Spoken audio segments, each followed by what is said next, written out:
Shalom pemirsa yang terkasih, di mana saja Anda berada. Pada saat ini saya rindu mengajak saudara-saudari, para pemirsa di mana saja Anda berada, untuk dapat mengikuti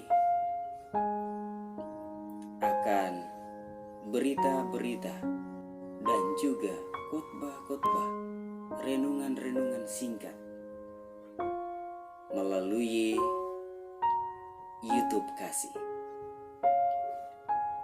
Oleh sebab itu,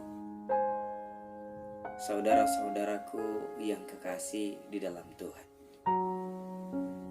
saat ini saya rindu agar kita merenungkan sejenak akan firman Tuhan, sehingga firman Tuhan boleh dapat menguatkan kita untuk dapat memandang kepada Tuhan di sorga. Saat ini, sebelum kita membuka akan kitab suci, mari kita tunduk sejenak, menutup mata kita dan kita berdoa, meminta tuntunan Tuhan, sehingga apa yang kita pelajari saat ini melalui renungan singkat ini dapat menguatkan kita untuk memandang Tuhan. Kita berdoa. Allah di sorga, kami patut memuji dan memuliakan akan kebesaran Tuhan di dalam kehidupan kami. Saat ini kami mau merenungkan firman-Mu. Urapi kami oleh kuasa Roh Kudus-Mu, sehingga firman yang kami dengar boleh menguatkan kami untuk kami hidup bagi Tuhan. Ini doa kami, hanya di dalam nama Tuhan Yesus kami berdoa.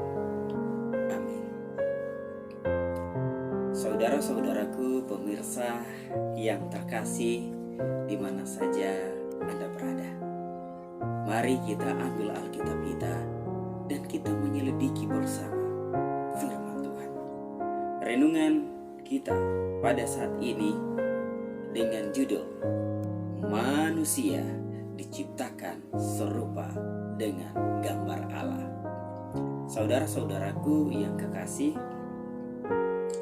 di dalam kitab Kejadian 1 ayatnya yang ke-26 dan juga 27 mengatakan atau berbunyi demikian.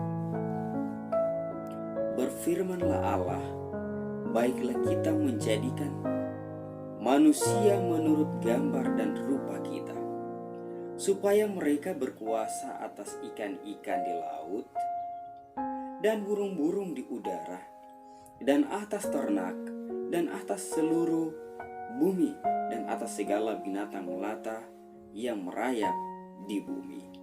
Ayatnya yang ke-27. Maka Allah menciptakan manusia itu menurut gambarnya.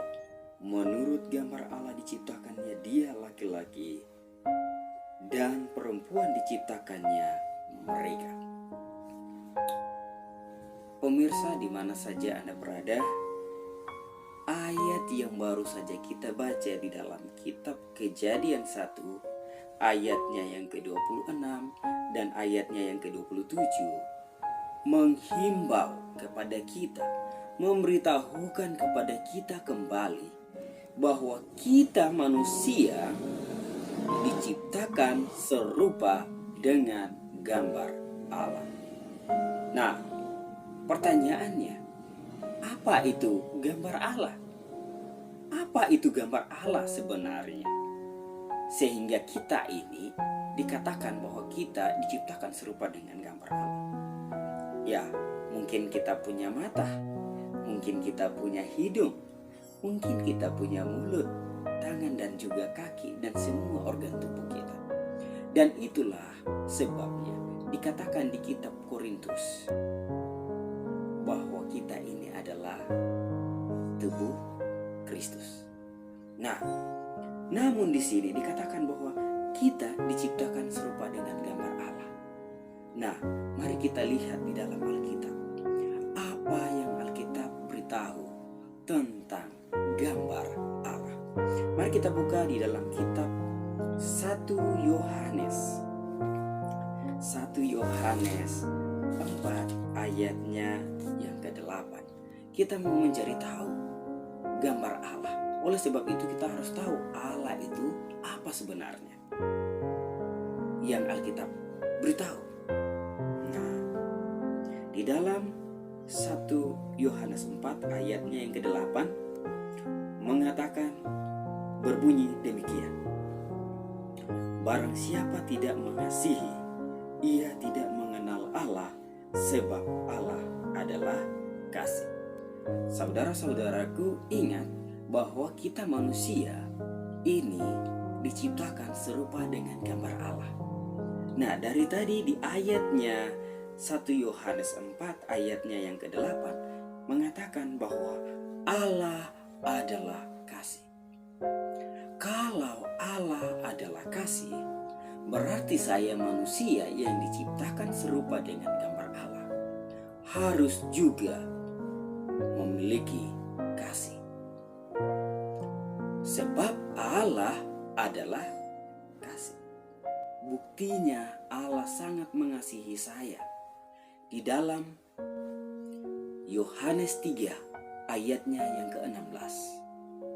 Karena begitu besar kasih Allah akan dunia ini, sehingga ia telah mengaruniakan anaknya yang tunggal, supaya setiap orang yang percaya kepadanya tidak binasa melainkan beroleh hidup yang kekal. Ini adalah bukti betapa besarnya kasih Allah kepada kita, karena Allah adalah kasih. Ingat, kita diciptakan serupa dengan gambar Allah. Tuhan rindu kita hidup menggambarkan gambaran Allah. Allah adalah kasih. Apa itu kasih? Yang Allah rindu saya manusia gambarkan. Mari kita lihat di dalam 1 Korintus 13 ayatnya yang ke-4, 5, 6, dan 7. Mari kita lihat. Kasih itu sabar. Kasih itu murah hati. Ia tidak cemburu, ia tidak membanggakan diri, dan tidak sombong. Ia tidak melakukan yang tidak sopan dan tidak mencari keuntungan diri sendiri. Ia tidak memarah, ia tidak menyimpan kesalahan orang lain. Ia tidak bersuka cita karena ketidakadilan, tetapi karena kebenaran. Ia menutupi segala sesuatu, percaya segala sesuatu, mengharapkan segala sesuatu, sabar menanggung segala sesuatu. Ini adalah gambaran Allah yang Allah rindu kita manusia gambarkan. Allah rindu saya dan saudara-saudari dapat menggambarkan Allah. Allah adalah kasih. Dia datang dari surga ke dunia ini. Dia dicambuk. Dia dipukul. Dia tetap sabar. Dia tetap sabar. Dia tidak marah. Dia tidak membanggakan dirinya di kayu salib, tetapi dia meninggikan Bapanya yang di sorga.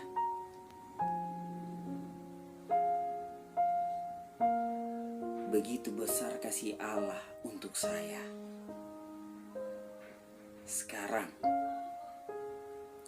saya dan saudara-saudari, ketika kita masih suka untuk marah, mungkin bapak, ayah marah kepada ibu, atau kepada anak, atau kepada siapa saja. Mungkin ibu juga marah kepada ayah, anak, atau siapa saja. Mungkin saya sebagai anak bisa saja marah kepada orang tua dan marah kepada ibu, ayah, dan mungkin saja teman-teman yang lain, sahabat-sahabat. Apakah saya sudah menggambarkan gambaran Allah?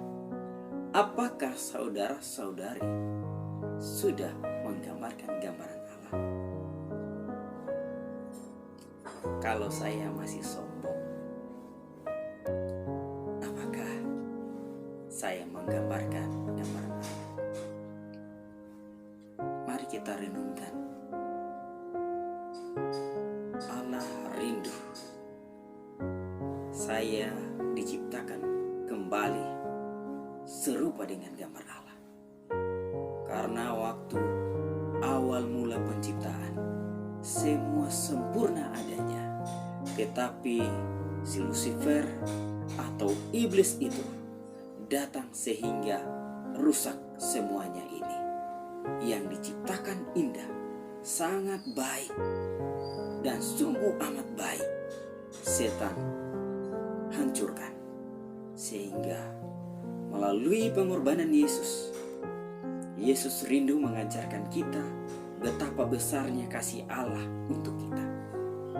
Dan ingat bahwa kita dikatakan bahwa kita adalah anak-anak Allah. Oleh sebab itu, Allah rindu kita di dunia, tapi kita hidup menggambarkan gambaran Allah seperti Henokh ketika hidup di dunia. Dia bergaul erat dengan Tuhan, dan dia selalu memandang kepada Tuhan di sorga. Sehingga melalui gambaran Allah, melalui manusia dapat terpancar. Sehingga ayat Alkitab yang dikatakan di dalam kitab Matius 5 ayatnya yang ke-14 dan 16. Kamu adalah terang dunia. Kota yang terletak di atas gunung tidak mungkin tersembunyi. Demikianlah hendaknya perbuatanmu yang baik dapat dilihat, dan Bapamu di sorga dapat dimuliakan. Oleh sebab itu, saudara-saudaraku, kiranya renungan ini boleh menguatkan iman kepercayaan kita untuk hidup serupa dengan gambar Allah. Kesimpulan untuk kita saat ini, ketika kita mengerti bahwa kita harus sabar, kita harus murah hati, tidak sombong, tidak membanggakan diri, mari kita kembali ketika kita masih membanggakan diri. Kita balik kepada Tuhan. Ketika saya masih marah, mari balik kepada Tuhan. Sehingga Tuhan memberikan hati yang baru. Sehingga Tuhan memberikan pikiran yang jernih. Sehingga saya hidup menggambarkan gambaran Allah, yaitu kasih. Tuhan rindu saudara-saudari kita hidup bersama di dalam kasih-Nya. Kiranya firman ini boleh menguatkan kita untuk memandang kepada Tuhan. Kita tunduk kepala dan kita berdoa. Allah di surga, terima kasih untuk kasih-Mu.